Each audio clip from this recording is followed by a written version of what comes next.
Next to me is the Lexus LFA, perhaps the best sounding car ever made. Produced from 2011 to 2012, only 500 of these icons were ever produced, 170 of which ended up in the US. With a base price of $375,000, it took the world by storm. What's even crazier is Toyota claimed it lost money producing every single one of these, meaning the manufacturing costs outweighed the vehicle's actual MSRP. So, is it possible for Lexus to create a true supercar, and is it actually worth $375,000? Well, today we're gonna find out exactly that. Special thanks to Wheels Boutique and ANRKY Wheels for making this video possible. Make sure to follow both of them on Instagram at Wheels Boutique and at ANRKY Wheels. ANRKY made epic wheels for my old car. Absolutely incredible quality, manufactured in HRE's production facility with some beautiful designs and extremely nice finishes. Wheels Boutique, one-stop shop in Miami for modifying your car. I just rode in a 900 horsepower 488 that they made. Whew. That was unbelievable. If you want to tune your car, modify your car, put some cool wheels on it, Wheels Boutique has got you covered. Creating a supercar is no small feat. In fact, the LFA was under development for 10 years before it hit production. Toyota took inspiration from their Formula One team, which at the time was running 3-liter V10s. The goal was to produce an engine made by one man, the entire thing, just like Mercedes AMG, that screamed louder and revved faster than anything else before it. Originally, the LFA was to be built completely of aluminum for weight savings. Although that was eventually scrapped in order to save weight further, the chassis was made of carbon fiber reinforced plastic, and all of the bodywork around it made of carbon fiber, which caused tremendous weight savings, over 220 pounds compared to aluminum, bringing the curb weight down to an impressive 3,262 pounds. The looks of the Lexus LFA are like nothing before it. It's also incredibly aerodynamically efficient as well, with a frontal drag coefficient of just 0.31. For reference, the Bugatti Chiron I just drove, in its slipperiest top speed setting, has a coefficient of drag of 0.35. Now, if you come down to the lower portion of the front bumper and kind of squint your eyes, it's almost reminiscent of the 1990s Toyota Supra, if all of the curves of the grills were angular instead. The looks of the LFA aren't for everyone, but I, in fact, absolutely love it. On the LFA's massive hood, we have two vents for heat extraction from the engine. If you look carefully, you can actually see two heat extraction tubes that go down to the exhaust manifold to effectively channel hot air out of the hood. Now, one of the most controversial design elements of the Lexus LFA is this right here. Some people think it looks like weird panel gap or that the hood is already propped open, but it's actually a very innovative cooling and intake mechanism. Airflow actually passes in this gap into the engine bay. Speaking of the engine, let's pop the hood.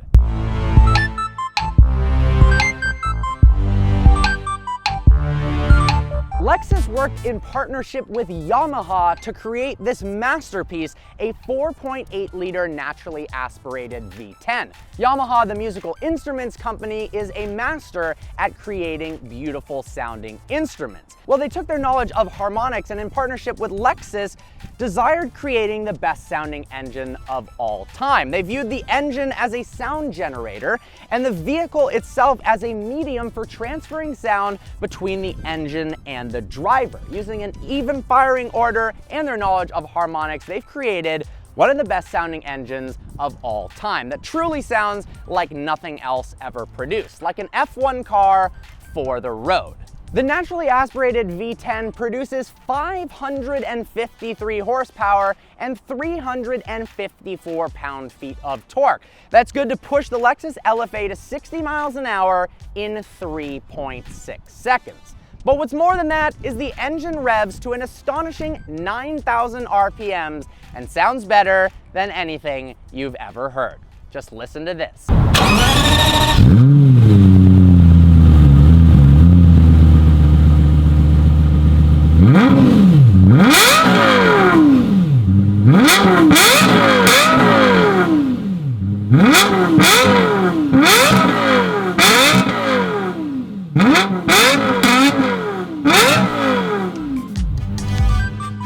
This attention to weight savings is remarkable. Everything you see is carbon fiber. Just check out the underside of this hood. But what's really unique is the carbon fiber hood prop rod.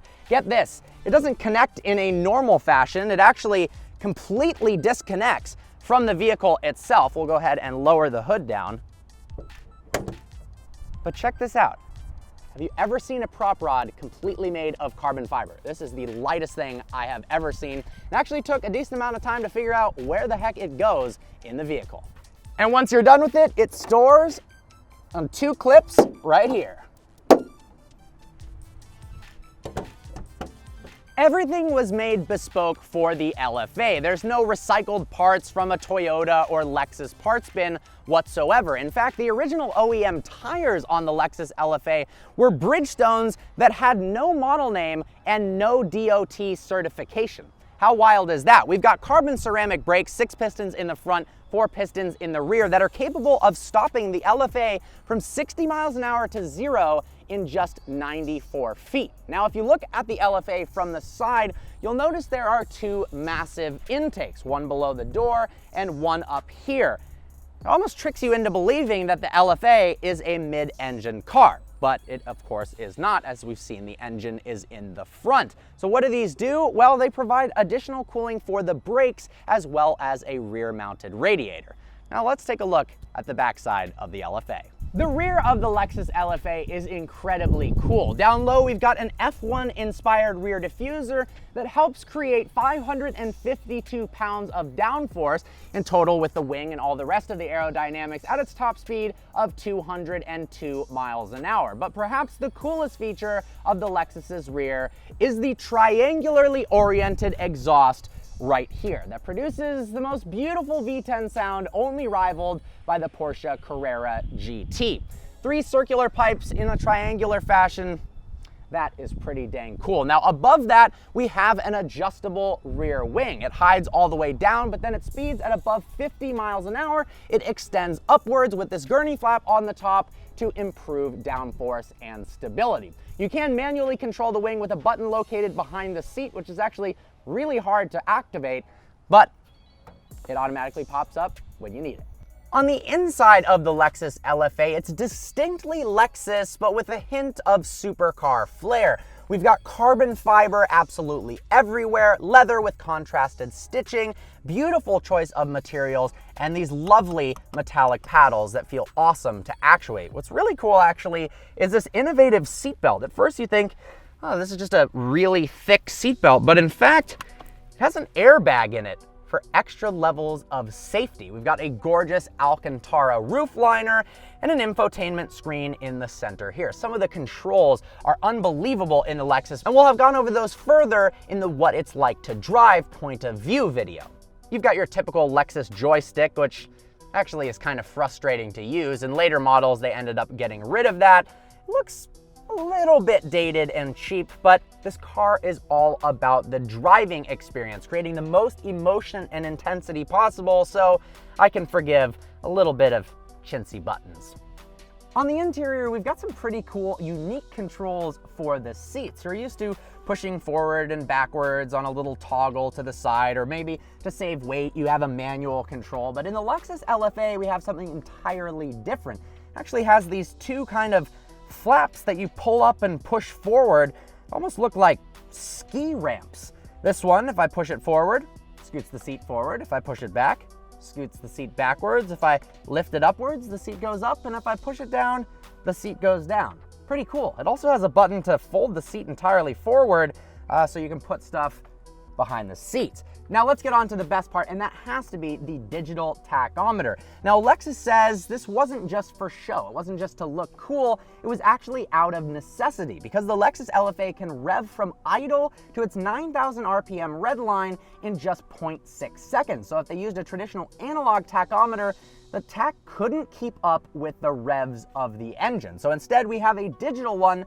which has some really, really cool features. Check this out. We'll go ahead and turn the car on, which requires inserting the key. It's actually kind of a ugly key, to be honest. It's got this carbon fiber unit, but the unlock and lock controls are on a different fob. Insert that into the ignition, turn it all the way to the right. Then we've got to put the car in neutral, pulling both paddles, and then we can click the engine start button on the steering wheel. Go ahead and turn that on. Now, we've got several different driving modes, and depending upon which driving mode we're in, it changes the digital display. So in automatic mode, we've got this nice blue display that looks okay. Now let's rotate it into sport mode, and we've got this gorgeous, intense white display with less numbers, so you really only have 2,000, 4,000, and then 5, 6, 7, 8, 9,000 on the tachometer with a red line and a beautiful red tachometer needle. Now, you can actually customizably set an indicator to flash at you for when to shift. In that point of view video, we went over that in more detail. But what's even cooler than that is that the actual tachometer can physically move to the side. That's right, if you push on this D-pad here over to the right, the tachometer physically moves over to the right to reveal a bunch more information to the left on the screen. How cool is that? Well, I think it's time now to take this thing out for a drive. All right, first time driving a Lexus LFA. Let's see how this goes. So turn the key all the way to the right, click the engine start button. That V10 fires up. Let's go ahead and put it into sport mode. Turn the shift speed all the way to the highest setting using a toggle right below the mode selector. Let's go ahead and turn down the AC using these really complicated controls. There we go. And pull the right paddle to put it into first gear. And off we go.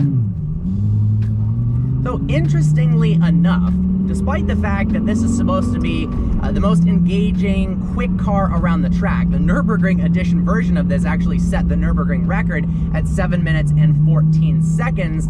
It has a single clutch automated manual transmission, not a dual clutch. So why did they decide to do that? Well, LFA's chief engineer wanted the car to feel more analog. He wanted it to feel like the vehicle had a manual transmission, but it was paddles instead. So they decided to opt for a single clutch system that's capable of shifting in 200 milliseconds, which definitely is quick, but by today's standards, gets absolutely blown away by double clutch systems. Now, in the Nürburgring edition, shift speeds were increased by 0.05 seconds, which isn't a massive improvement, but they were a little bit faster. Driving at slow speeds, you don't really notice the single clutch gearbox, although when I took off from a standstill, it was a tiny bit jerky, but definitely a lot better than like a 2009 LP560 Gallardo, more refined than that.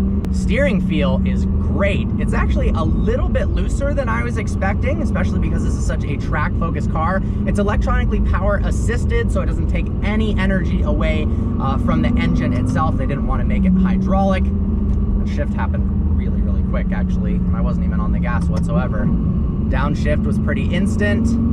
Visibility is great out of this thing, and even though I'm cruising along at 2,000 RPMs, you can still hear that beautiful, beautiful V10. I can't wait to hop on the gas on this thing. Now, we do have pretty bald tires, so we can't go too crazy in the LFA, unfortunately, but we'll make sure to get some good sounds out of it. At lower speeds, it sounds a bit like a Lamborghini Gallardo, I'm not going to lie, but I know what it sounds like at the top of the RPM range, and the only car that really rivals that is the Porsche Carrera GT. Really thin turn signal stalks when you look at them, but when you actually use them, you don't really notice it. All right. Hop out onto the road here.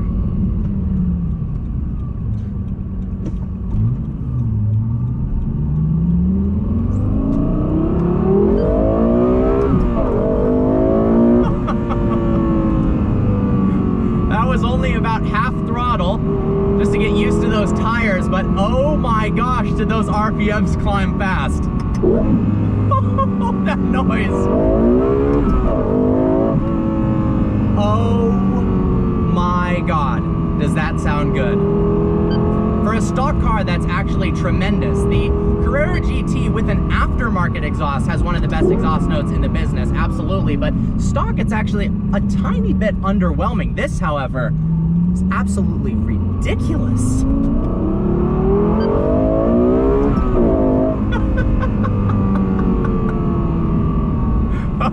my God, that sounds good. The shifts are definitely brutal. It kind of feels like a Lamborghini E-gear, but honestly, that's part of the fun. Originally, I would have thought that was a downside, that it doesn't have a double clutch. And sure, it might suffer a little bit around the ring, but oh, I like it. This thing is brutal.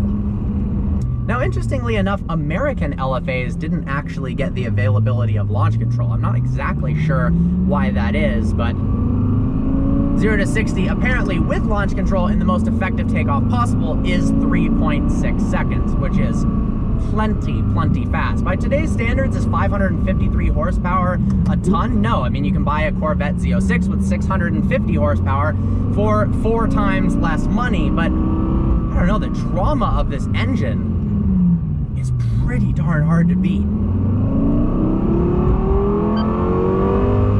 I love the fact that you don't actually have to drive the LFA that quick to have a blast with it. I mean, that's like quarter throttle and it still sounds absolutely incredible. Oh my gosh.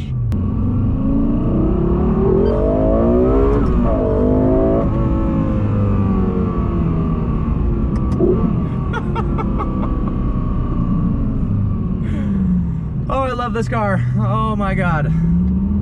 The steering feel isn't the most communicative in the business, although it is really sharp. The LFA does feel like it wants to turn. I mean, with a curb weight of 3,263 pounds, it is very nimble, and I imagine on track this would be an absolute riot, but I cannot get over how good that sounds. Oh my God. And downshifts actually for a single clutch aren't jerky in the slightest. Really smooth. I'm impressed.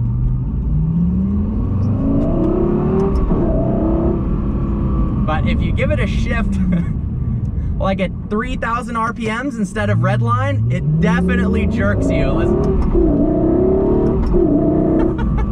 But it makes a cool noise when doing it.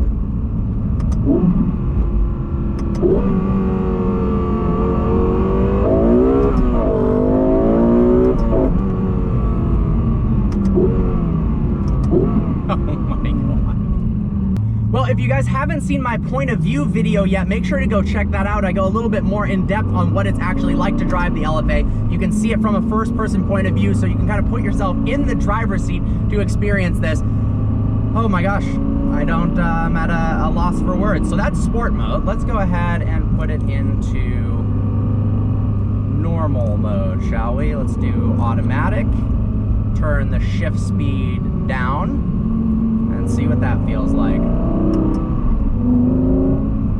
Interestingly enough, at that shift speed, it almost feels like a BMW E60 M5 SMG transmission. It's got kind of this wavy, flowy feel. A little bit smoother, but also kind of awkward at the same time.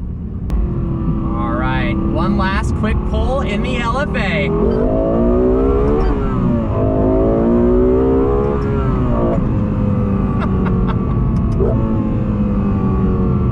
That is too awesome. Well, guys, I hope you enjoyed this review. Like always, please browse the channel and subscribe. Special thanks again to Wheels Boutique as well as ANRKY for making this review possible. This has to be in the top 5 coolest cars I've ever driven. That sound is unbelievable. The steering feel is great. The suspension ride's pretty firm. It's a non-adjustable suspension, but that adds to the fun. It feels raw, but it's got this level of refinement right above a pure raw car that, I don't know, I haven't really driven anything like this, and that's what I think makes the Lexus LFA so special. These things absolutely are going to continue to climb in value for eternity, because they didn't make very many of them. But man, what a pleasure being behind the wheel. All right, guys, see you next video.